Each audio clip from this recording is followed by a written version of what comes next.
Welcome to Our Drummers Musicians. I'm your host Luke, and today I'm joined by the brilliant Raleigh Williams, a powerhouse vocalist, songwriter, and artistic producer who has built a career across multiple genres and musical projects. Raleigh has performed with the ARIA Award-winning Cookin on 3 burners, was a vocalist with the rock-Americana-blues supergroup Fools, and has led her own long-term French jazz project, La Nuit Blanche. She has also headlined her own shows and worked extensively as a session singer, seamlessly navigating everything from jazz to soul to world music and pop. Beyond that, she's an artistic producer, helping to shape and curate Melbourne's live music scene. In this episode, we dive into what it really means to be a working musician, the struggles, the triumphs, and treating music as a trade. Raleigh shares her perspective on using the voice as an instrument, the challenges of vocal health, and even her personal experience with voice surgery. It's a conversation full of honesty, insight, and plenty of laughs. I hope you enjoy.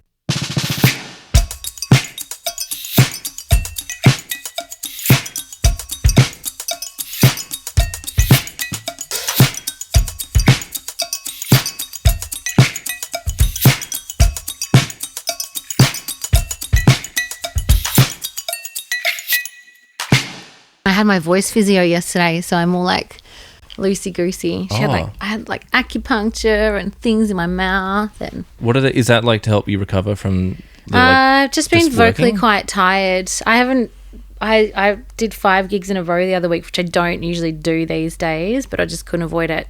And I just was really stuck. I just was feeling really tense and whatever. Mm-hmm. And she just got in there, like caused me like diaphragm stuff, back stuff, leg stuff, acupuncture. I feel so much better. Awesome. Like so much looser in my voice. Yeah, okay. Yeah. Fascinating. Because you had vocal surgery. Twice. Oh, I don't think I realised it was twice. How long ago? The first one was 2016. Mm-hmm. That was from chronic swelling from smashing too many gigs with shit fold back and not worrying about that stuff. Mm-hmm. So it was like an RSI injury, basically. Like straining just way too much. So basically every time I opened my mouth, my vocal cords ended up just going and standing to attention. Oh. And so I had steroid injections in my vocal cords that relaxed them and then retrained certain aspects of my voice. Mm-hmm. And then I had, what did I have? Last year? Yeah, May last year.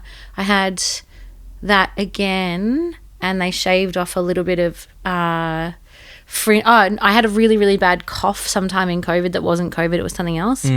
But like so bad I would be doubled over on the floor and almost vomiting, like the reaction from it. And it caused like a fringing on one side of my vocal cords. Mm-hmm. So certain sounds were just really husky. Oh. And I was like, nah, I need one more shot at my nice clean voice back. And so they went in, they just sliced it off. Wow.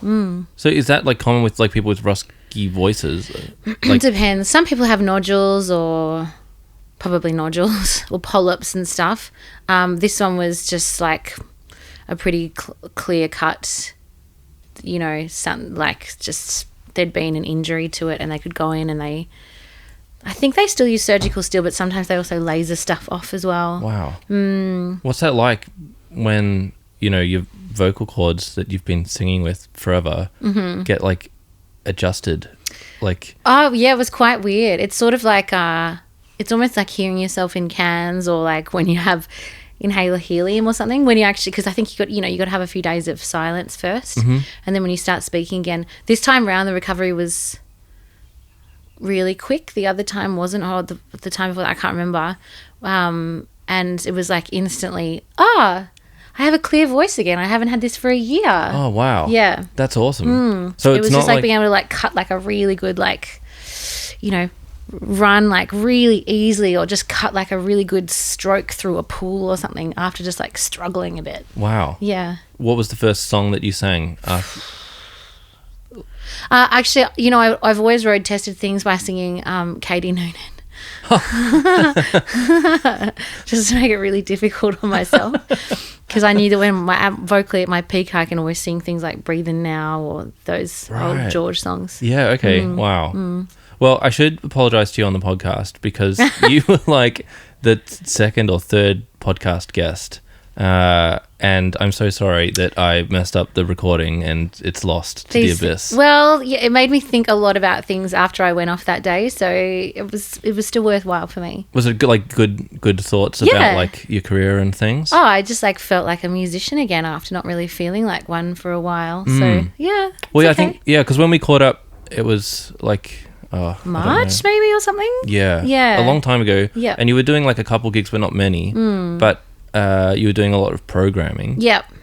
And then you went on to do the I think finish it. You were like in the early stages of programming for this the festival. Mooney Valley. Yep. So I did that. That was like 6 months worth of work that finished at the end of May. Valley Sounds. It was like a pilot program for the council. It went super well, I think. Great. Yeah. I had was it like 30 gigs in 2 weeks? I think. It was amazing following along, just like the diverse range of like things that were going on. It was super diverse. Yeah, I was really proud of it. I don't know what they're going to do next, but, and it was a lot of problem solving, like budgetary things or, how to work with different venues or what would work in different spaces. But that was really great. It was quite stressful doing it all on my own. But I also got an awesome couple of production officers in towards the end who, I've learned so much about delegation since then. Yeah. So I could just let it go a little bit. I guess, is that different from your band work where often you're running the band and you can't really delegate your role to somebody else? Totally. It's all on you. And that's why I've had to step away from a lot of musical pursuits in the last year or so, just because I just don't. I'm usually the front person in my bands, and I just don't have the capacity or time or creative energy to be able to prep stuff, literally do the admin or the prep stuff. And sometimes my band members are all awesome, and sometimes I just want to be like, can you guys do this?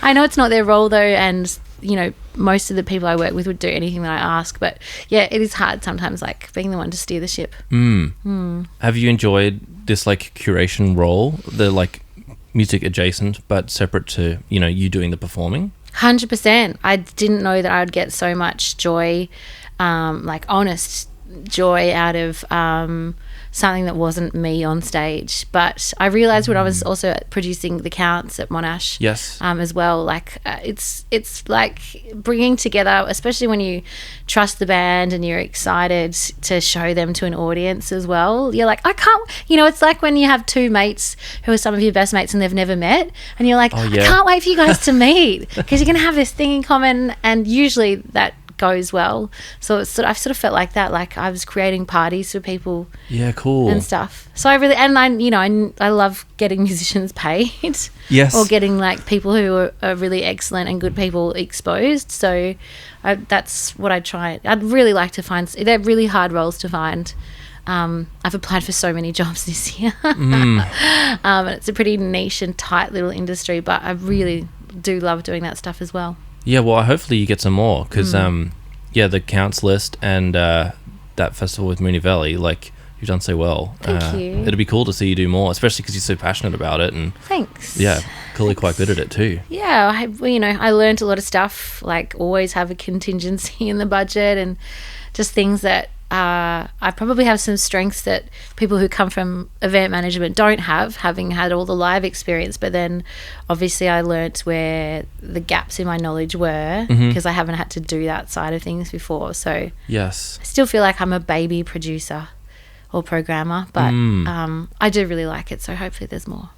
How do you feel balancing the singing gigs when you're doing so much work that is not singing? For the most part, it's been a really nice return to home when I sing again. Cool. Because for the most part, I can be a little bit more picky with gigs, so I only do things that I want to do, and I say no to people probably fairly regularly. And so I usually only try and gig with my favourite people or doing my favourite kind of repertoire. I'll fill in a gig here and there, but I'm not doing anything particularly creatively, world shaking at the moment, but I feel like that'll hopefully come back. But it is nice to return to something and be I'm actually kind of good at this. It's nice to be reminded because sometimes I feel a bit out of the loop. Yeah, it must be hard, like going from doing a lot of like singing work and then not doing that work and, you know, doing the curation and, you know, other roles, but to come back and be like, oh, everybody else is sort of like in that scene still doing something, and Yep. you're like, you know, maybe you feel like more adjacent or not. Like I know for me, I hardly play anymore. Yeah. And it's so nice chatting to all these musicians. Yeah. But at the same time, I'm like, oh, but I'm not actually like, you know, I know. gigging. I played on like 2 records this year, and Yep. and that's it. I'd love to play That's still more. pretty cool though. Well, yeah, well, I don't know, pretty lucky to still do some stuff. Yeah. But yeah, I definitely feel like adjacent rather than like in it, I guess. Do you know, I think that more people than either of us realize feel like that. I feel like, you know, so a lot of musicians are very self-conscious, obviously, and we're very self-aware, and most of us feel like we're on the outside looking in, even if you're very much in it. Yeah. So I suppose it's just that thing about not worrying what anyone else is doing too much and just focusing on your own thing and protecting your energy. But I suppose what I've learned about dipping in and out, you know, having a baby and worrying that I was never gonna be able to kind of like find my footing again. And I think Jemima was like 10 months old when I started singing with Cooking on 3 Burners, and then Fools after that. And I was like, oh, you can actually find a place again. Yes. So I think as long as you like, you know, you can still have your adjacent thing happening, but like singing will be there or music will still be there. That's what I'm hoping. And we know so many contemporaries of ours who've done like great stuff like later on. Yes. It doesn't all have to be in their 20s or early 30s. No. Literally, so the last podcast episode was with Kylie Aldist. And Queen. yeah, absolutely. But she was saying that she only joined the Bamboos when she was 35. Of course, because it would have been just after Cooking on 3 Burners, right? Yeah. And so it was like, oh, like she was basically being like, oh, like I felt like the old person the whole time. Yeah. And, you know, she was also like a mother, a single mom. Yeah. And similar things of like, you know, oh, like the music career would be over by then. But it's like the opposite for her. Yep. And so true to just be like, oh yeah, it's not like, it feels like the pressure of like you've got to be successful in your 20s. 100%. But it's not necessarily the case. Did you see that John Farnham doco last year? No. You're the Voice. So he recorded that album, the You're the Voice album, whatever else was on that. He was 36, I think, or 35. Because I went to see it last year with another, you know, good mate of mine, Gareth Bowen, an excellent drummer. Yes. And his wife. And I remember I cried in the cinema because... Wow. Oh, it's a cinematic release of this doco. Yeah, it was last year, I think. Oh, wow. Or maybe the year before. But I literally cried because I did the maths. I don't think they said his age, but I did the maths during it. And he was down and out by that stage because he'd had his early career, and then no one could kind of work out where to place him. Yes. He wasn't rock enough, though. He could sing, you know, all of that kind of stuff. And then he didn't want to be pop. And, you know, that record was like Last Chance, recorded in the basement of his place in, you know, Bulleen or whatever it was. And he was like at least 35 or 36. Yeah. And I was like, holy shit, maybe it's not over. Yeah, absolutely. Yeah, we had Brett Garcett on the podcast chatting about making that album with John. Holy shit. Because that was his first gig. Oh, like wow. he had local gigs and Yep. stuff with family, but he'd like sent out a bunch of tapes. Yep. And then got the call to come and do this. Which was like could you do a couple of like pub tours with John Farnham Yep. to try out some of this other stuff? 'Cause, Yeah. like you said, he didn't fit in anywhere. Yeah, and, no one was giving him much of a break. It felt like the career was over, and then it's like the most sold Australian record. Yeah. It's wild. Yep, and it was at my age because I'm 37, about to turn 38, and I was just like, oh, maybe it's not over now. Absolutely not. Well, we've chatted about like not singing, but this week you've got 5 gigs. The other week I had 5 gigs. Yeah, it's so crazy. That used to be my life. I don't know how I did it, and how gig fit I must have been, because this week I was like, whoo, really had to like, you know, maintain things. The body doesn't like you know, bounce back as much as it was, but every single night was quite different too. Like I did a jazz gig, and then a commercial gig and a session recording, and and little jazz festival gig and stuff. So that was quite nice because, again, like I just played with all my faves and just picked repertoire that is my favourite stuff. So that was quite cup filling. Nice. Yeah, you like mentioned a few times like your favourite musicians and stuff. Yeah. How have you gone about like establishing those relationships? Yeah. So, I mean, we were talking about it before we started that you and I both went to the same school that is quite well known for producing lots of musical talent. And I'm really, really lucky that I came up with two of the, the best musicians that I could possibly grow up with, who are still my best mates and in all my bands. Owen Downey, who's one of the the best, I think, underrated bass players in Australia. He can play anything on any kind of bass. At the moment he's like mucking around on like an electric upright. It's just like crazy machine, and he just nails it. And Gaz, who's also an amazing drummer. And we were saying before, like I didn't realize how spoiled I was with just having excellent talent, like right from 12. Owen and I were in the same class since we were in year 7. Wow. So from 12, 13. So I just always came to expect people that I was playing with to be really good. And didn't know that there was another standard. And then you just I suppose you spread your network out from there. And find people who, because it is a personality match as well when you're going to do lots of shows with someone, or you want to actually get into some really interesting content. So sometimes that comes at a little bit of a price of the matching styles, or I mean, everyone's so talented, or skill, so that's not a way to describe it, but it's the vibe and the way that you communicate with people, that's where you get the magic.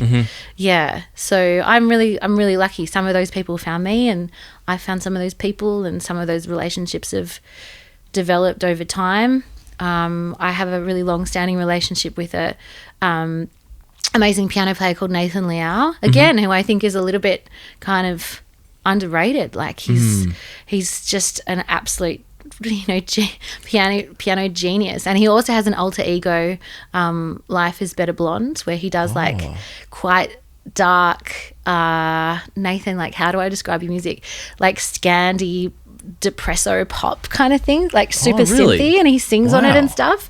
And then he's also an absolute jazz monster. We did a Nina Simone show where he does all of the Nina Simone piano transcriptions. There's not many people that could do that, and with the finesse that he has. And I only got a gig with him because sort of last minute, a singer that he'd been working with couldn't do a gig, and called me in, and now I think we've been working together for 7 or 8 years, and we're each other's go-tos and developing other projects. So sometimes that stuff just happens kind of serendipitously. But I guess it's once you found that spark with someone, it's awesome, and so you can hold on to it and just make it happen. For sure. And sometimes, and you have to have those kind of relations. Where I am in life at the moment, I just don't have heaps of time. It's taken us 6 months to find a time to do this. And so sometimes the only place that we do get to catch up is on stage. And it's sort of some notes or talking about stuff before a gig. But, it's really nice to be able to have good pals on stage, and it's sort of you have your conversation through the music on the day, and you just pick up where you left off. Yeah, that's so true. I really like that. I treasure that with my pals. I'll be doing it tonight at a gig too, because we haven't rehearsed. I do this Amy Winehouse show once a year. People are paying $45 for tickets. So I swear it's going to be good even though it's not rehearsed. We do it once a year. I think it's been 11 years. And I was running through the band list with my partner last night, going, Alex Hughes is on guitar, and Rob Simone's on saxophone, and Jimmy Fergs is, from Doc Halliburton and Fools is on piano, and I'm just so excited to see everyone. Yes. And even though I'm only going to have a very quick, frenetic chat with everyone beforehand, because I'll be in pre-show mode saying hello to everyone and whatnot, I just can't wait to get up and sort of be hey guys, just to talk through the music. It must be so nice that you've got that yearly show for like the come together of that. Exactly. I mean, that's, I suppose, what has ended up being the most important thing for me with music is like community and coming together. I thought it was going to be like fame, and actually it ended up being about the people. Yeah, wow. That's so nice to hear. It laid out like that. It's really special. It is. I feel really lucky. You when I met you, you were doing some like wedding singing work with the White Tree, and it absolutely blew my mind the way that you could just like call songs, chuck different tunes in over the top of different chord progressions, and get the crowd dancing, or like like first dance vibes, and just like running this like amazing show, just like calling stuff off the cuff, and just like a young music student at uni, it was like this is mind-blowing. Like, strap in for the night. Yeah, absolutely. I thought I'd practice like a couple songs. It's like, well, we're not doing any of them anymore. Yeah, but I think I remember as well, like maybe Owen was on that gig or something else too, so I remember if I remember that specific gig, I was sort of like, I'll just trust the band. Like everyone will kind of carry you along. Just follow my lead. 1, 2, 3.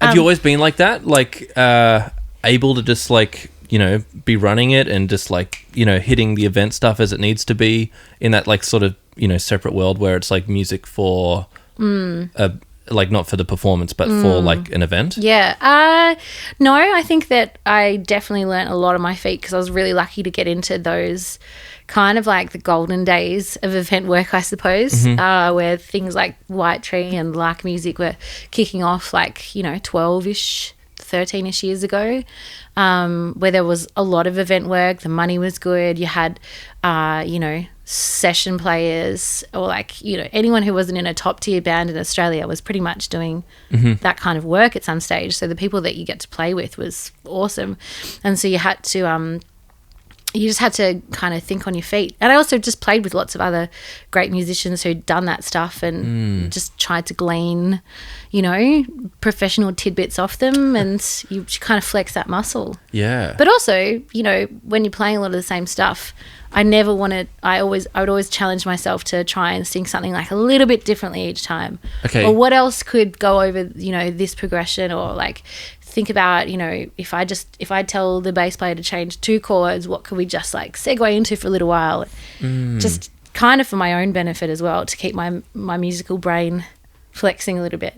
I guess like I get flabby when I'm not using it like that too. Yeah, right. I was thinking like if you're in that, especially the wedding scene where you're doing like a few weddings in a weekend, like that's just like so much music. Yeah. And perhaps very much the same kind of stuff. I definitely had challenged myself to do 3, if I had like 3 covers gigs or whatever in a weekend, to try and not play the same song more than once. Wow. That was sometimes challenging as well. That's a lot of music. Like, it's a lot of music, but it's sort of like, how can I make this like not just another wedding gig, keep my musicianship? Yeah. Wow. I guess maybe that was what was like coming across for me when I met you like that, was that like it wasn't just like we're just here to like do the covers. It was like, this is like fun, and we're making it like musically interesting. And so like the experience was great for the musicians, not just everybody on the dance floor. That's really nice to hear, and I'm really glad you came away feeling like that. That's how I like people to feel.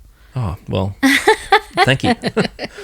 We had an interesting chat on the podcast that has been lost to time, but about like music as a trade. Ah, yes. And you were the first person to have like put it like that, and that sort of theme's come up with a bunch of different people on this podcast. Okay. But I thought it'd be nice to like check in with you again on that topic, just because sort of the way that you'd put it forward as like, it's not about you don't have like a big original music project when you're doing your performances at like the Paris Cat, like it's with your French project, or it's the Amy Winehouse show, rather than like Raleigh's new original song that's trying to get on the radio.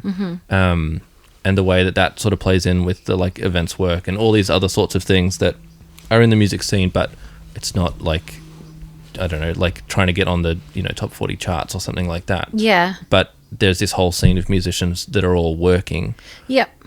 And also, so if I go back, I suppose, like a lot of people, I always I was going to study. I intended to study music after school and auditioned for all the courses and actually got into everything straight after school. But I just happened to also put down, another preference. Just, my folks sort of said, just in case, the old line, like, having something to fall back on, which is like hilariously, I don't know if an arts degree is much to fall back on these days. But I did start doing something else, which I've always had a real interest in languages and studied French and linguistics and stuff too. So I did start on that, but my heart just pulled me back to music. And, reflecting upon it, because music is, it is a trade skill, and actually the amount of things that you can do in different career paths that you can take because you've got a physical skill is actually much more useful to me than kind of like a doing something a bit more, what's the right word? I'm trying to think all the art stuff is great, and it's probably, taught me a lot about critical thinking. And I would have really had to go and specialize in something quite specific to find a very specific job. But with music, it is kind of a broad school of where you can take that afterwards. I always thought that I would be performing full time and have an ARIA and all this sort of stuff, but it's because we kind of grew up on that very cusp of when it was a little bit more achievable to kind of go and door knock at where people were still door knocking at record labels, and you weren't fighting with a bazillion different artists on Spotify and stuff. And now, I don't know, that scene just feels so terrifying and large to me. But yeah, what I realized, I suppose, was, like I said before, that actually once I started realizing what was important to me, it was about just being able to do something in the area and it be about the people that I play with and how I make people feel, rather than having fame. I mean, fortune had been really nice, just even making a living, but for the most part I have made a living out of live music or music adjacent stuff. And after gigging, doing all those kinds of gigs for most of my 20s, I had a few people throw me bones and be like, would you like to try and produce a little series for this venue, or could you help us curate music for this thing and that, and that sort of just kind of got a little bit of a spark going about some other kind of music adjacent work that I could be doing. And I've taught at university and high schools as well.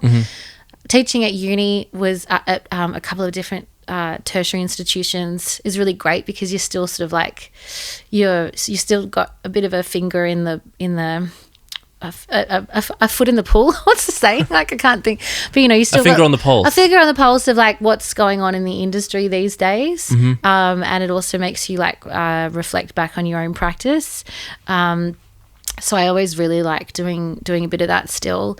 And now I'm doing both, teaching at uni and also working in arts admin at the moment in marketing. So it's kind of really come full circle. But because I have that, I suppose that basis of training in music as a skill, I've been able to turn it into different things.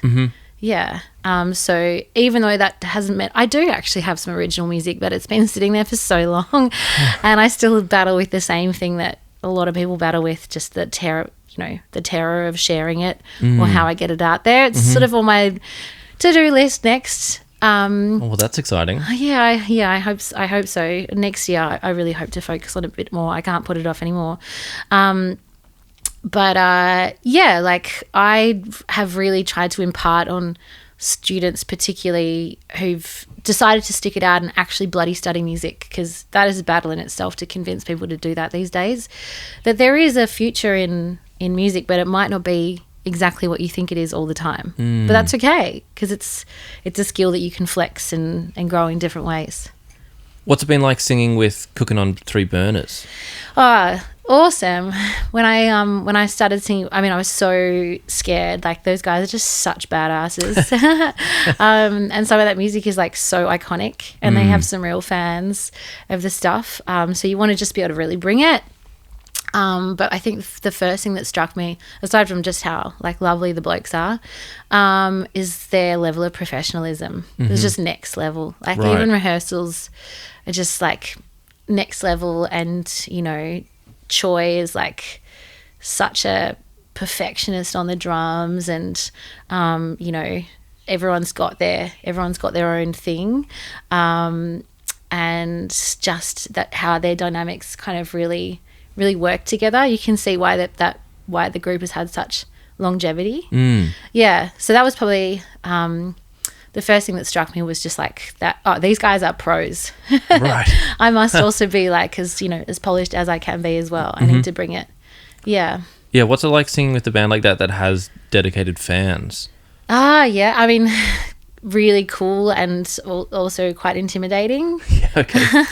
But I think what I learned as well is that I didn't have to do exactly what Kylie or Stella had done. We actually, I feel like our strengths are all in different songs as well, because when we have done a few shows together, I'm like, nah, you guys take that like super soul kind of, like the the vibe stuff, and I'll take other stuff. And so that was nice to be able to kind of feel my own way and exert my own style a little bit with the group. Yeah. Do you like singing with your own voice the most? As in, not putting on? Yeah. Yeah, I think so. Like I try very much these days not to that's something that I think, singers can sometimes struggle to learn until a little bit later down their path, is that like there's nothing like just singing like yourself. Like it's great to be able to not impersonate, but like, draw from different styles and stuff. But, there's nothing like your own interpretation. And so that's why I suppose even when I do things like Dusty Springfield or Amy Winehouse, like I never promise a tribute, because I'm not going to do the dress ups. I'm not going to do the thing. Like I just want to present you these songs that I love and influence me. But, you're probably going to hear more Raleigh than Dusty or Amy. I'm not trying to impersonate anyone else. Yeah, it's the music of rather than... Yeah, exactly. I'm going to embody the Elvis role or whatever. Yeah, that's right. Unless someone's asking for something particular. Like I was just saying, I just saw Henry Wagons do... the Johnny Cash American recordings last night at the Athenaeum, and I mean, holy shit, like he can really, like, it was Johnny Cash incarnate there. Like his voice just did it. But it was kind of an interesting gig, because those American recordings so it's kind of like someone else doing Johnny Cash who was doing covers. So it's like, it's very meta, right? Yeah. But in that way, I kind of thought it was sort of like appropriate for him to be like leaning into that voice, because Johnny Cash was kind of like leaning into like really being himself on those songs as well. Man, some of those versions are just so cool. Yeah, like Personal Jesus and Hurt and songs I just didn't even realise were covers, because I only know the Johnny Cash version. Yeah, right. Yeah, I've never thought about that. Yeah, because he was playing some covers too. Yeah, he and Rick Rubin just picked a whole bunch of stuff, and he just did them his own Johnny way. Wow. So I found that it was really cool to see someone else doing that. And of course then Henry Wagons puts his own like swagger on it, which was really cool. It was a great show. I think they've got 4 at the Athenaeum upstairs, but I really hope they tour, because cool. He absolutely fucking nailed it. When you're singing with, I don't want to like stumble over the poor French pronunciation of your band. La Nuit Blanche. When you're playing with them and you're singing in French, is that still your voice? That's a really good question. And it is, I feel it's like a different iteration for sure. Singing in French totally brings out something different for me. I mean, even just like the French language is placed in a different place in your mouth. What do you mean? It's a bit more like... it's like my voice gets a little bit lower like this probably, and there's things kind of like in the back of the throat and the front of the mouth, right, in a way that to get all the sounds out in a way that's different to Australians speaking English. So that's always quite interesting, because even like the phrasing of French words can be quite different musically than how you would say English words. You know, you can like lean on, like lurk around on the ends of words much more than you would ever in English. Right. Like, you know, you'd never say English or, you know, guitar or something, but in French you can really like draw things out if you want to. And so it's kind of quite fun to be able to like go into a slightly different spot, you know, put on a different kind of outfit and play around in that pool for a while. Yep. Yeah, so it does make me think differently, and it makes me like improvise differently as well. Yeah, right. Yeah. In a way that feels just as authentically you as singing in English. Yeah, but it is a different kind of genre for me, and it's I'd really actually like to try and do some more modern stuff in French and see. I've done 1 or 2 tracks for people doing kind of like soft electro and stuff in French, and I sometimes don't recognize myself singing because it's such a different sound. Wow. Yeah, and then there's like, you know, French jazz, old swing stuff. It's sort of much more kind of classic, but it's not how I would sing English swing stuff. Yeah, fascinating. But sort of like drums, you know, like you sort of have different voices for different styles. Yeah. But they're all still you. Yeah, that's so true. Yeah. I guess like it's fascinating that like, you know, the instrument is within you when you're singing rather than, you know, being part of a mechanical other object that True. you engage with. Yeah, Like, true. Just a different level of separation. Yep. Even like I could put on different cymbals and, you know, that's the jazz gig, so maybe I'll play with different sticks and different cymbals and I'll tune the drums differently. Yep. Like there's all these like practical things that I could do to change it. Yep. Singers can do that too. We've got our own tools in our toolbox, but yeah, they're all internal. Yeah. And I guess like is when you're changing it like to put on a different voice. Which isn't intentional. It's just like literally the thing that comes out when I sing in a different language. Yeah. Rather than trying to put on Amy Winehouse's voice at an Amy Winehouse tribute show. Yeah. Yeah, that's I think the difference, because I mean, I would never want to do a shit impression either, because I don't want someone to come away and be like, oh, she thinks she's Amy Winehouse and she didn't sound like her. I'd rather be like, she did a really good of her own version of an Amy Winehouse song, and it was a celebration of the song and the musician. Yeah, that's what I'm going for anyway. I think it's being achieved. Phew. Yeah, an awesome night of music. Yeah, I hope so. Yeah. I hope so. Well, we've been playing this game on the podcast where we get each guest to ask a question of the next guest. I feel like I had a really good one last time and I can't remember what it was. Like someone asked you a really good question? No, I remember I really liked the question that I posed for the next musician, and now I don't remember what I asked. I've got to think of an actual... Yeah, you'll have to come up with a new one. Okay. So do you want to pose me a question first? Yeah. Okay. Yeah, is that all right? Sure. Now, we get a bit hit and miss here because no one knows who the next guest is. Okay. And that's part of, I think, the fun and, like, intrigue of getting people to, like, listen, I wonder what the next person's going to say for that question. We've talked a bit about, like, music and music-adjacent roles, and I've appreciated, like, the vulnerability of, like, the way you've, like, discussed, like, feeling like it's like separate, or like at different times it's like it's really hard just to get work, just to, you know, live. And Kylie's question is like gonna hit straight back into that topic, which is a bit brutal, but in the spirit of the podcast I feel like I should still give it to you. Sure. If you're happy to grapple with the question again. Okay. Hey, mystery guest. Hi, Kylie. If you couldn't do music, what would you do? Okay. So, if I couldn't do music, I actually really wanted to get into cultural diplomacy. Ooh. So, I was really interested in trying to use my interest of languages and kind of being a people person, and being a lover of the arts, to kind of, you know, maybe break into that world. But, you know, studying international relations and all that kind of stuff was just too much of a parallel universe. But if I wasn't doing music, I would have probably tried to go down that path. Fascinating. Like cultural relations, is that different to like political relations? So like maybe being like a cultural attaché at an embassy. Oh, Yeah. wow. Yeah, I was quite intrigued by that. Yeah. And my daughter's dad, who's also an excellent saxophone player, grew up in Canberra with and went to a bilingual school with a lot of embassy kids and stuff. Okay. I found that really interesting. Yeah, what a Just, I mean, world. the bubble of Canberra as well. And I've just always had a passion for languages, studied overseas, and just, you know, I find the role of a cultural attaché in an embassy really fascinating. Like it's often given to someone who does kind of have feet in the arts or in a couple of different places, because you've got to kind of be a cultural representative of your country.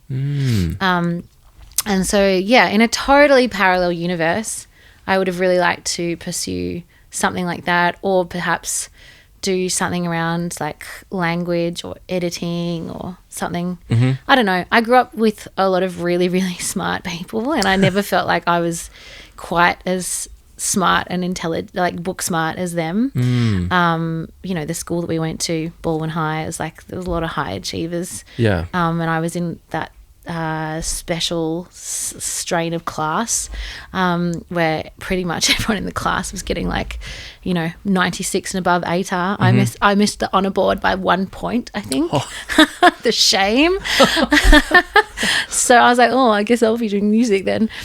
So I suppose I never really thought I could like do something like that. And as academic, it's probably been in the last years I'm like, oh, I actually probably could. Yeah. Yeah, maybe you know, people. What do they say? Like people have like 10 different careers these days or job changes. So Yeah, you're still pretty young. You never know. It's just that it's more just like degrees are getting so bloody expensive. Yeah. I'm already paying off too. Yeah. Well, you were saying like the arts degree now is more expensive 50 than grand. like a law degree. Isn't It's that crazy? wild. Yep. Yeah. And to think that like not that long ago people were going to uni for free I know. just to learn and expand their minds and try stuff. Don't get me started. I could talk about that kind of stuff all day. Absolutely. All right. Well, what question would you like to ask the next guest? All right. Hey, mystery next guest, what has been your musical low point and your musical high point in your music career? Are you happy sharing a high point for us? Yeah, sure. Probably 2 or 3. Playing at Blues Fest with Fools. That was pretty bloody special. Yeah. And even just like being able to be in the artist, having the artist experience at Blues Fest. What was that like? Just like amazing. I've never been to WOMAD. I'm sure some of your guests have, and like I've always heard that always sounds like kind of this like mystical universe of like of backstage like paradise. That's always sounded like the absolute Rolls Royce of artist experiences, but I reckon Blues Fest was pretty close. Just being able to like run around to the different stages backstage and watch, you know, Crowded House and the Wailers and the Teskey Brothers just like right there side stage.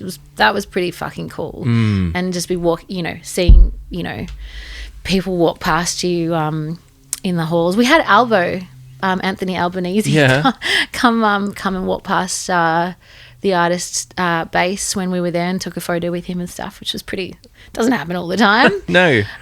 Yes, that was pretty special. And my first show with Cooking on 3 Burners as well, because I think they hadn't played for a while, and it was sort of like I think it was like an introduction show for me, and then we were going to go and do some other bits and pieces, and that was like a sold out show at Brunswick Ballroom. But when it was Spotted Mallard and it was in the other, so the stage was along the other bit, and yeah, that was like a pretty special show. I had lots of friends come and you know, people tagging me in videos that I didn't like. It was just a pretty cool, my first taste of that sort of experience. Yeah. Oh, nice. Yeah. So that was pretty cool. What's it like doing the like big stage show and then coming back to doing a small stage one? Sometimes the big ones are less intimidating in some ways because, well, you've often got like really good sound. You're usually super prepared because like you have to be, and you can't see, you know, one person in particular, so you can just kind of focus on the performance. Right. And that's kind of just when like my battery just goes like vroom, just perform. Where small shows, like you feel so exposed. Right. You know, yeah, and it's often quiet, so like your voice is so like I did a show, my third gig highlight I was going to say was doing a show with Paul Grabowski last year. We formed a little kind of group act. We're hoping to do another gig maybe by the end of the year called the Melancholics, because he was my executive director at Monash Performing Arts Centres. Yes. And the Counts, the jazz club, is named after him. And sort of after working together for a year, we put together a set list of our favourite tunes. Oh, cool. But we did like, one of his songs and that Katie Noonan had sung for him, and Barbara Streisand and French stuff, and like that was one of the most terrifying gigs for me to prep for, because it was at the Jazz Lab, so the sound is really good, but it's really intimate. And I had Sam Anning and Daz Farrugia, like holy shit. I'd never played with any of them either. Oh, right. Yeah, Wow. so that was quite terrifying, but like absolute gig highlight. It went I was so prepared because I knew I had to be. And it went really, really well. I think it shows like like the level that you're at when you're playing gigs with these people. Like it's it's really special, but also like super well deserved, because that's very kind. you're such a hard worker. And thanks. Yeah, it's clear like from your history that you've been like hustling constantly. And it's great like to look at all the different things that are happening. And I think like hopefully the listeners can like see it through a bit of the conversation, but it's like, there's all these like struggles and hard times getting work, but then there's also like all these great moments where different opportunities come and go, and you never know where they're going to be. Yeah, you just have that's I think the main thing. Like I didn't even know that I would be singing jazz for the most part, or French music. Yes, and I'm doing some session work for people in the next few weeks that's like disco and country. Like you just don't know, so you just have to be open to it. Yeah. And you're only in your 30s, so like late 30s, but thanks. It's exciting to see what's going to come next, like Oh, thanks. And the original music project. That sounds fun, but I won't add any pressure to it, just sure, quiet encouragement from the side. Oh, thanks. Well, maybe you can have a first listen when it's I would absolutely love that. Yes. All right, we should wrap up with the classic 5 quick answer questions. Oh, cool. Oh, God, how can I answer anything quickly? I'll try. Probably better than a few of the other guests that I've had to like wrangle in. Okay, just give me up. Like listeners, I'm like twiddling my fingers in like a hurry up and wrap up kind of motion. So just give me that if you need to. What is your favourite venue to play in Melbourne? I mean, I feel like there's too many. I mean, Liz and Serge at the Paris Cat are, really good mates of mine. I always love playing there because for over 10 years they've let me bring in like any project I want. But I also love like the sound at the Jazz Lab, and the Counts has like excellent sound. So you're covering all bases at all the jazz clubs? I am. Upstairs or downstairs? So diplomatic. I really should have gone into cultural diplomacy after all. Upstairs at the Paris Cat, always. But also like, the Sing Sing studio at Box Hill Institute these days is like also amazing to sing in. And I've sung in the salon at the recital centre. I have not sung in the recital centre, and that's kind of like life goal to sing there one day. Yeah, well, that would be the second question. What would be your dream venue? I mean, this is just talking about Melbourne as well. Like I would love to I've always wanted to do a French and Italy leg. And I've put it off so many times, but I have it in my sights for in a few years. So yeah, again, it's like not necessarily about the size of the venue, but it's just like the places that I'd love. Actually, the Athenaeum was really beautiful. I sang there a few years ago doing one of those candlelight shows, and like that was that was pretty beautiful. We've got some beautiful venues in Melbourne, different theatres and spaces. Absolutely.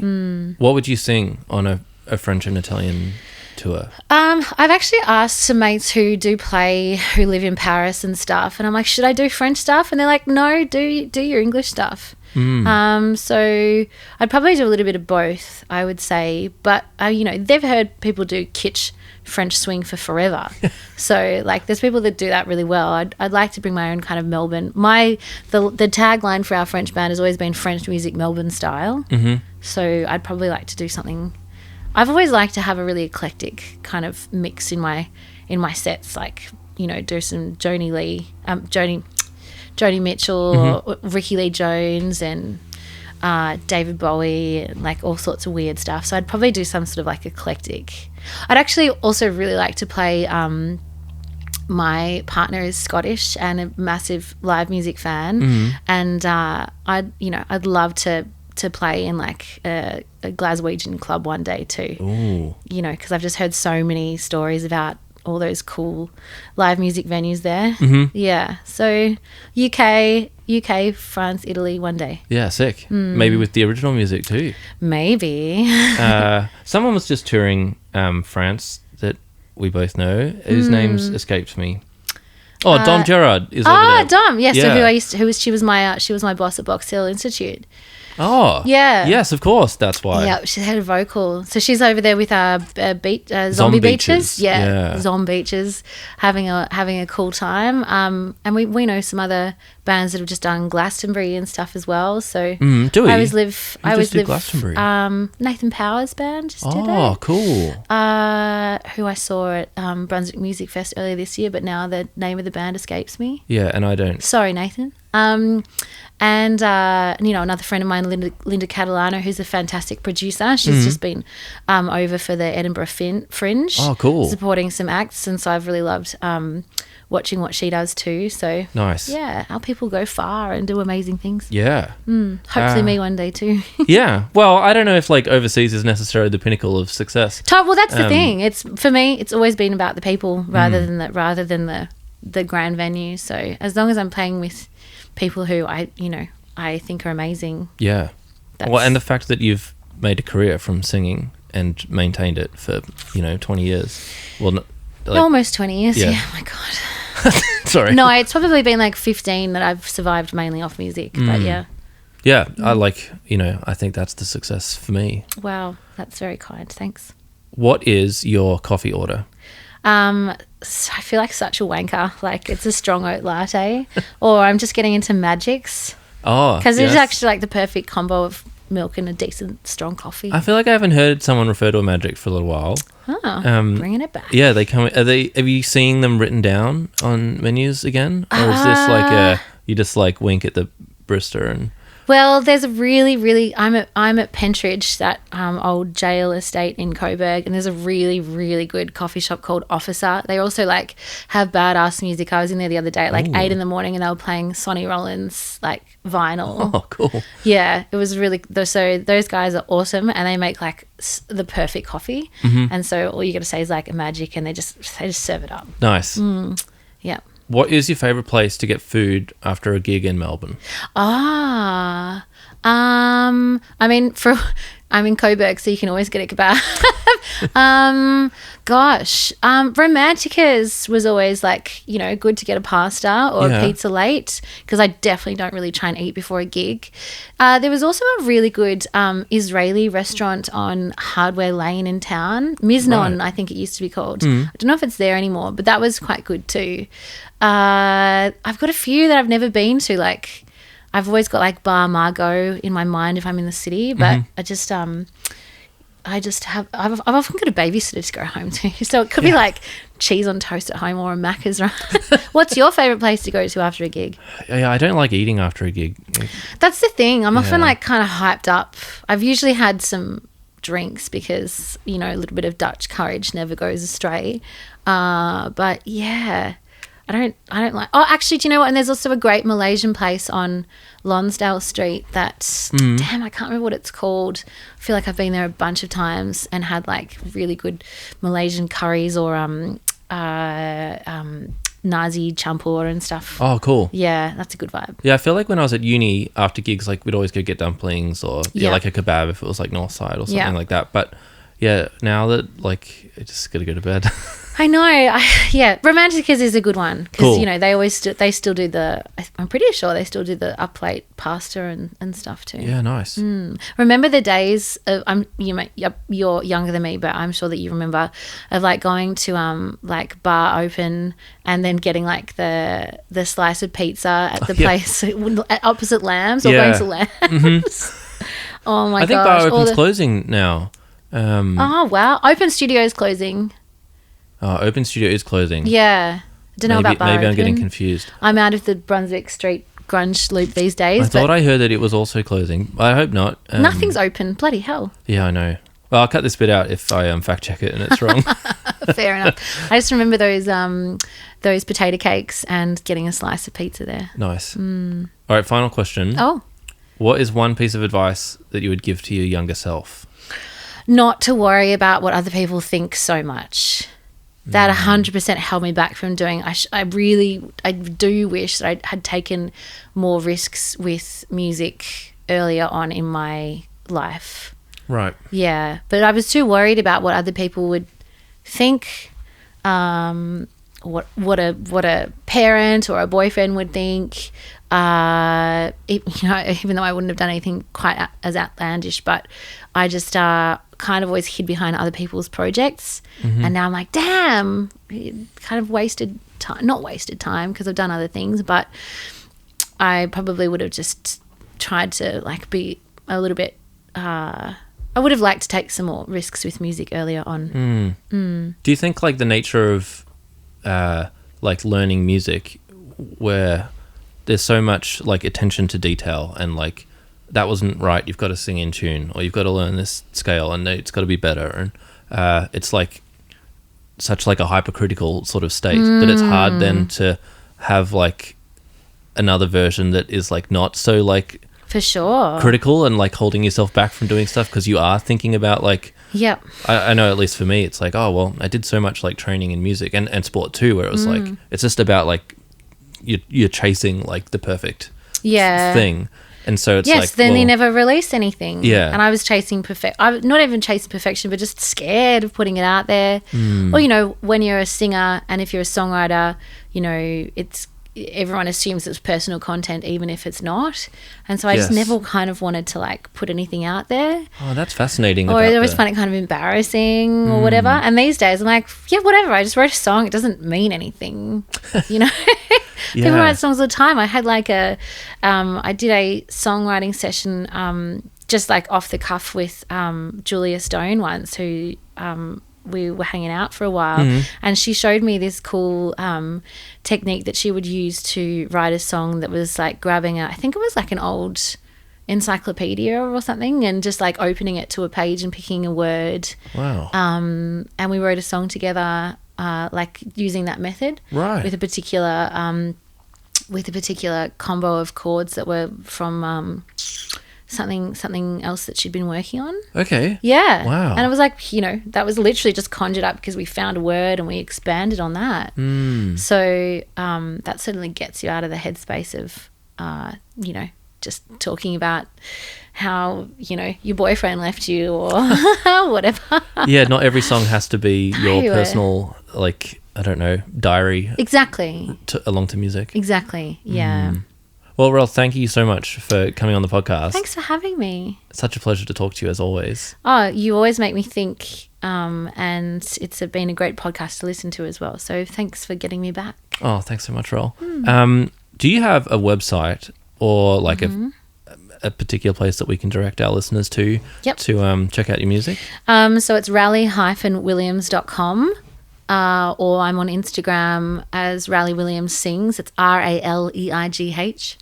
And I'm on Facebook as well. Sick. I'll put it all up on... Raleigh Williams, yeah. I know that. It's like, of course, I know my name, but I forgot I've got a personal one and a professional one. Raleigh Williams is where you find me on Facebook. All right, sick. I'll put up all the links on the podcast website for your episode so people can just just click in. So everybody you. go check out Raoul's music. And I don't know when you're putting this on, but I'm singing with Cooking on Three Burners at the Wangaratta Jazz Festival, which has been reignited this year on Cup Weekend. So I'll do a plug for Wang because it's Serge Carnivale is programming that and it looks awesome. So check it out if you don't have anything to do that weekend. Can I get you to say that again and I'll film you saying it so I can put it on the podcast page? Oh, sure. Because it's not going to come out till next year. Oh, okay. Nice. Because I forgot to tell you. It's fine. Do you know what episode number we're at? No. 63. Wow. And the first one that I did was what? Like 4. Amazing. God, man, you've been busy. Yeah. Well, I just really get impressive. to sit at home and chat to people. They come to me. Good. That's fun for everybody to reflect back on as they listen to this, that they missed like an awesome gig of yours at the Wangaratta Jazz Festival. But it hopefully is going to be like aligned to a similar time of, some more of this original music. I hope so. And it's fascinating hearing like all of your different thoughts. So thanks for being so, open and honest and sharing all the cool stuff that you get to do. Thanks for being so thought-provoking. Oh, and in the intro, I will have said that you sang the national anthem at Marvel Stadium. Yep. So I guess final question. Yeah. What's it like singing a national anthem at a stadium full of people? Really scary. And then you're like, how many times have I sung this in my life? For goodness sake, just drop it from your brain and just kind of do it, Because you sometimes see like an absolute like flop of a performance. I know. From someone who's like quite a good singer. The Fergie. Like that's a famous Is one. it the pressure? Yeah, there is, but honestly, like you just have to tell yourself like I know this is what you do, just forget it and just go out there and do it. Nice. All right, thanks so much, Raoul. Thanks, Luke. Thanks for joining us on Our Drummers Musicians. I hope you enjoyed diving into the world of another musician as much as I did.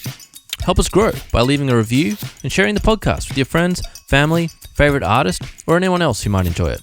For more info and updates, visit ourdrummersmusicians.com. See you next time.